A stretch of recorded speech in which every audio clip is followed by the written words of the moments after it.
बिस्मिल्लाहिर्रहमानिर्रहीम। अस्सलाम वालेकुम नाज़रीन, मैं अहमद फ़वाद हूँ और आप मेरा यूट्यूब चैनल देख रहे हैं। अहम खबरों के साथ आज के व्लॉग में आपके खिदमत में हाजिर हुआ हूँ। सबसे पहले तो कराची बलदियाती इंतखाबात के नताइज के हवाले से कुछ डिटेल्स हैं जो मैंने आपके सामने रखनी है। आज सारा दिन जो है वो काफ़ी गहमा गहमी रही, कराची में भी, हैदराबाद में भी, सिंध के जो सारे अजला थे,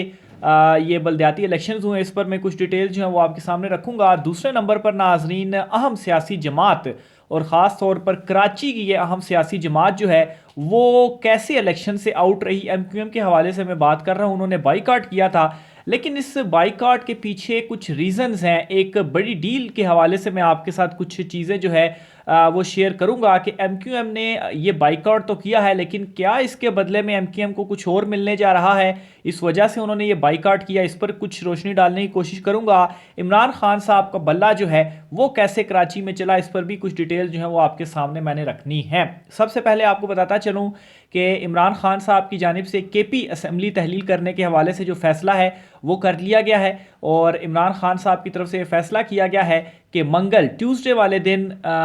KP असम्बली जो है वो तहलील कर दी जाएगी और जो समरी है वो गवर्नर को भेज दी जाएगी। और फिर उसके बाद गवर्नर जो है, अगर वो 2 दिन लेता है, यानी कि 48 घंटे का टाइम होता है, तो उसके बाद बुध और जुमेरात, तो जुमेरात वाले दिन तक जो गज़ट है असम्बली तहलील के हवाले से वो जारी हो जाएगा। बहरहाल इस हवाले से क्वेश्चंस हो रहे थे कि पंजाब में अब असम्बली तहलील हो चुकी है, गवर्नर ने भी जो गज़ट है उसकी मंजूरी भी दे दी, गज़ट भी जारी हो चुका, तो अब KP का क्या बनेगा। तो इमरान खान साहब ने इस मामले के ऊपर क्लियर कर दिया है कि KP असम्बली मंगल वाले दिन तहलील होगी और ज़्यादा से ज़्यादा गज़ट आने में 2 दिन लग सकते हैं। अगर गवर्नर ने पहले मंजूर कर ली तो पहले हो जाएगा, लेकिन 2 दिन का वक्त होता है, उसके बाद गवर्नर मंजूर करे या ना करे, असम्बली जो है वो तहलील हो जाती है। तो जुमेरात तक KP असम्बली जो है वो भी तहलील हो जाएगी। दूसरी साइड पर निगरान वज़ीर आला पंजाब के हवाले से पहले तो बहुत सारे जो नाम थे, 5 नाम थे जो कि गर्दिश कर रहे थे कि इन 5 नामों में से कोई होगा। अपने लास्ट व्लॉग में भी मैंने वो जो 5 नाम थे वो आपके सामने रखे, लेकिन अब परवेज़ लाही की जानिब से जो नाम है वो दोबारा से लिए गए हैं कि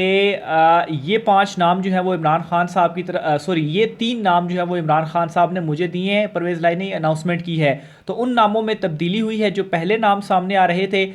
वो परवेज़ लाही की तरफ से भी थे, लेकिन उनके ऊपर गौर भी हो रहा था, लेकिन फाइनल जो है वो इमरान खान साहब ने 3 बताए हैं। उनमें से नासिर सईद खोसा, अब ये जो नासिर सईद खोसा हैं ये वो हैं कि जिनका नाम ऑलरेडी नून लीग जो है वो भी, उनकी भी रिकमेंडेशन लिस्ट में ये मौजूद हैं, यानी कि नून लीग की रिकमेंडेशन लिस्ट में आज़म सुलेमान और नासिर खोसा थे, और जो नासिर खोसा हैं इनके हवाले से अब इमरान खान साहब ने भी इनका नाम ले लिया है। दूसरे 2 जो नाम हैं उनमें एक तो नसीर अहमद है और दूसरा अहमद नवाज सुखेरा हैं। तो ये नामों के हवाले से मैंने कहा, चूँकि लास्ट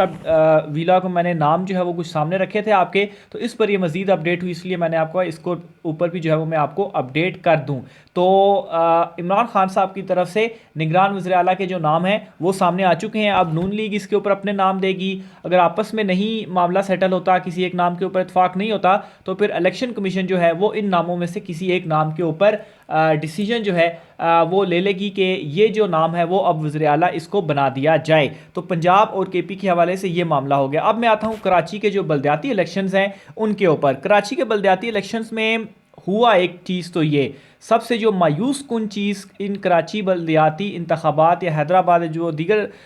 जितने भी इस्लाम में यहाँ पर इलेक्शंस हुए हैं, इनमें जो टर्न आउट था बहुत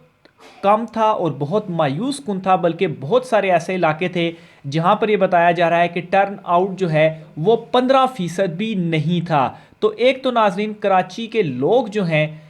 उनसे भी इस वक्त गिला किया जा रहा है कि आया वो निकले क्यों नहीं अपने वोट का इस्तेमाल करने के लिए, और अगर वो वाकई कोई तब्दीली चाहते थे तो वो निकलें, वो वोट कास्ट करते, ताकि कोई जो तब्दीली है वो उनके लिए भी आ सकती थी। अब ये जो टर्न आउट है जो कि मायूस कुन रहा है, इससे धांधली या नुकसान क्या हो सकता है, इस पर भी जो है वो मैं रोशनी डालने की आपके सामने कोशिश करूंगा। देखिए, मामला इस तरीके से है कि अगर टर्न आउट कम हो तो उसमें वोटों की जो तादाद है वो बहुत ज़्यादा कम होती है। यानी कि अगर टर्न आउट 15% है तो यूसीस के चूँकि इलेक्शंस हो रहे हैं, बिलफर्ज अगर इस हलके में एक उम्मीदवार को 1000 वोट मिले हैं और दूसरे जीतने वाले उम्मीदवार को फ़र्ज़ करें 1050 मिले हैं वोट, तो जाहिर सी बात है जितने कम वोट होंगे उतना मार्जिन कम होगा, और कम वोटों के साथ धांधली के ज़रिए मार्जिन को ख़त्म करना जो है वो बड़ा आसान है। यानी कि जो जाली ठप्पे दीगर जिन तरीक़ों से माफ़ कीजिएगा धांधली जो है वो की जाती है, लेकिन अगर यही टर्न आउट 50% के ऊपर जाए और वोटों की तादाद 10,000 हो जाए एक उम्मीदवार की और दूसरे उम्मीदवार की 13,000 हो जाए, तो फिर उस सूरत में 2-3 हज़ार का या 5,000 का जो फ़र्क है उसको ख़त्म करना धांधली के ज़रिए वो बहुत ज़्यादा मुश्किल हो जाता है। तो एक तो इन इलेक्शंस में ये हुआ है कि कराची के जो लोग हैं, जो हैदराबाद के लोग जो हैं, सिंध के जो लोग हैं, वो वोट कास्ट करने के लिए बाहर ही नहीं निकले। मायूस कुन टर्न आउट था, और इसके ऊपर कुछ जो सहाफ़ी जिन्होंने ये कवर भी किया, तो उनकी जानिब से भी एक सहाफ़ी हैं ज़ुबैर अली ख़ान साहब, उन्होंने भी एक ट्वीट किया है कि कराची के बलदियाती इंतखाबात में टर्न आउट मायूस कुन है। अब कराची के लोगों का मसाइल हल ना होने का शिकवा नहीं बनता, इनको ऐसा बंदा ही जचता है जो लंदन से बैठकर हिदायत दे और पूरी फैमिली टेलीफोनिक जलसे के सामने बैठकर इसकी उल्टी सीधी बातें सुनती रहे। तो काफ़ी सख्त ये जो ट्वीट है, यकीनी तौर पर कराची के लोगों को इनकी ये जो ट्वीट है वो पसंद नहीं आई होगी, लेकिन जाहिर सी बात है गुस्से का भी इजहार है कि इतनी ज़्यादा कम जो है वो टर्न आउट हुआ। अब दूसरे नंबर पर क्या हुआ कि ये जो सूबा था सिंध, यहाँ पर पीपल्स पार्टी की गवर्नमेंट थी और ज़ाहिर सी बात है उन्हीं के ज़रिए असर ये जो इंतखाबात हैं वो हुए हैं। तो जिसकी हुकूमत होती है वो एक तो यहाँ से डोमिनेट करती है, ज़ाहिर सी बात है उनके पास इख्तियारात होते हैं। फिर पीपल्स पार्टी एक अरसे से, यानी कि उनकी तीसरी लगातार यहाँ पर हुकूमत है, तो इस वक्त के जो गैर हतमी गैर सरकारी नताइज भी सामने आ रहे हैं उसमें पीपल्स पार्टी जो है वो बहुत सारे हलकों में डोमिनेट कर रही है। लेकिन इसमें एक इमरान खान साहब के हवाले से इस सिचुएशन में भी एक हवा का झोंका ये है कि जहाँ से अगर अव्वल तो दूसरे नंबर पर पाकिस्तान तहरीक इंसाफ बड़े मार्जिन से यहाँ पर जो है वो आगे जा रही है, लेकिन जिन हलकों में ये हार भी रही है या दूसरे नंबर पर इनके वोट कम भी हैं, तो वहाँ पर भी ये दूसरे नंबर पर, अगर पीपल्स पार्टी पहले पे है तो दूसरे नंबर पर जो है वो पाकिस्तान तहरीक इंसाफ है। यानी कि यहाँ पर मौलाना फजल रहमान, मुस्लिम लीग नून, MQM ने तो खैर बाईकाट किया, उसकी तफसील के ऊपर भी मैं आता हूँ, वो मुकम्मल तौर पर यहाँ से आउट हैं। और ये वो सूबा है जहाँ पर पीपल्स पार्टी जो है हमेशा डोमिनेट रही, उन्होंने तीसरी हुकूमत यहाँ पर बनाई। यहाँ पर भी इमरान खान साहब इन बलदियाती इंतखाबात में जो ट्रेंड है वो सेट कर रहे हैं आम इंतखाबात के लिए। दूसरे नंबर पर और नहायत कम मार्जिन से दूसरे नंबर पर रहना, ये एक ट्रेंड सेट हो रहा है इन बलदियाती इंतखाबात में सिंध के हवाले से, और आम इंतखाबात के नताइज में इनका यकीनी तौर पर जो असर है वो पड़ेगा। MQM जो है इस हवाले से एक कॉन्स्पिरेसी थ्योरी जो है वो सामने आई है कि MQM एक तो ज़ाहिर सी बात है कराची में या सिंध में, ख़ास तौर पर कराची और हैदराबाद, बहुत सारे लोग जो हैं वो MQM से दूर हुए हैं। जो हालात जो है वो कराची और से के जो ख़राब हुए उसमें MQM को बड़ा जो है क्रिटिसिज्म और बरह रास्त उनके हवाले से कहा जाता है कि MQM की वजह से हुए। तो एक तो लोग बाहर नहीं निकले क्योंकि MQM जो है उन्होंने इंतखाबात में हिस्सा ही नहीं लिया, तो लोग एंटी MQM यहाँ पर वोट देते, तो MQM ने हिस्सा नहीं लिया तो लोगों ने जो है वो उनकी नफ़रत में एक किस्म का बाहर नहीं निकले। ये एक मफरूज़े के तौर पर कहा जा रहा है, लेकिन इसको जो है वो ज़्यादा आप पॉइंट जो है वो नहीं दे सकते। दूसरे नंबर पर नाजरीन ये सोचने की बात है कि MQM अचानक से पीछे क्यों हटी, यानी कि उन्होंने बलदियाती इंतखाबात का बाइकआउट तो किया ही किया, लेकिन वो हुकूमत से भी अलहदा नहीं हुए।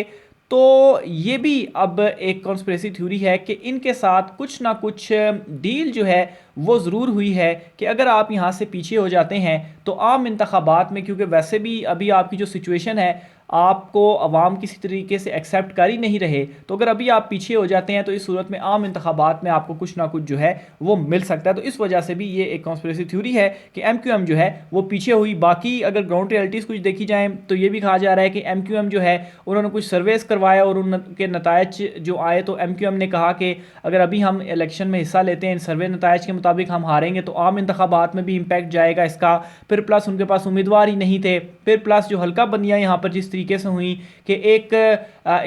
इलाका है वहाँ पर 90,000 वोट और एक इलाके में जो है वो 18,000 वोट, तो जाहिर सी बात है प्रॉपर जो डिस्ट्रीब्यूशन है वो नहीं की गई। बहरहाल इस हवाले से जो पाकिस्तान तहरीक इंसाफ है, MQM तो खैर इन वजूहात की वजह से वो उसने इलेक्शन नहीं लड़ा, लेकिन बहुत सारे हल्के यहाँ पर जो है वो पाकिस्तान तहरीक इंसाफ और जमात इस्लामी जो है वो डोमिनेट कर रही है, वहाँ पर पहले नंबर पर आ रही है। लेकिन जहाँ पर पीपल्स पार्टी पहले नंबर पर है, दूसरे नंबर पर पाकिस्तान तहरीक इंसाफ है। और ये बड़ा एक हैरान कुन जो है वो इस मरतबा नतायज जो है वो सामने भी आ रहे हैं कि पहली मरतबा कोई जमात होगी पाकिस्तान तहरीक इंसाफ की शक्ल में कि इतने कम टर्न आउट के बावजूद भी उसने जो है वो बहुत सारे इलाके जीते भी हैं, यूसीज जीती भी हैं, और प्लस जो है जिन इलाकों से वो हार भी रहे हैं तो वहाँ से दूसरे नंबर पर हैं। और आप देखेंगे कि इनका जो असर है, एक जो ट्रेंड है वो इमरान खान साहब ने यहाँ पर सेट कर दिया, और आम इंतखाबात में आप इस हवाले से इसका जो इम्पैक्ट है वो भी देखेंगे। डिटेल भी आपके साथ शेयर करता रहूँगा। आज के व्लॉग से इतना ही, मुझे इजाज़त दीजिए। अल्लाह हाफिज़।